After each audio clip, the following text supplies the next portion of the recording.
அதிகாரம் 71 குறிப்பறிதல். குறள் எண் 703. குறிப்பின் குறிப்பு உணர்வாரை உறுப்பினுள் யாது கொடுத்தும் குழல்.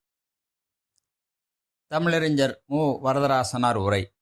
முகம், கண் இவற்றின் குறிப்புகளால் உள்ள குறிப்பை உணரவல்லவரை நாட்டின் உறுப்புகளுள் எதை கொடுத்தாவது துணையாக பெற்றுக்கொள்ள வேண்டும். எனது கருத்து.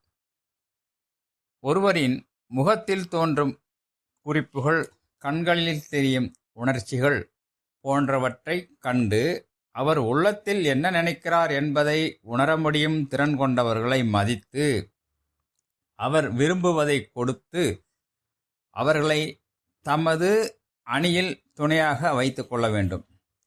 மீண்டும் ஒரு முறை குறளை நினைவுபடுத்தலாம். குறிப்பின் குறிப்பு உணர்வாரை உறுப்பினுள் யாது கொடுத்தும் குழல். இந்த காணொளியை கண்டதற்கு நன்றி. தினம் ஒரு திருக்குறள் உங்களுக்கு பிடித்திருந்தால் S2M தமிழ் ஸ்பேர் சேனலை சப்ஸ்கிரைப் செய்யவும், லைக் செய்யவும், பெல் பட்டனை தேர்வு செய்யவும்.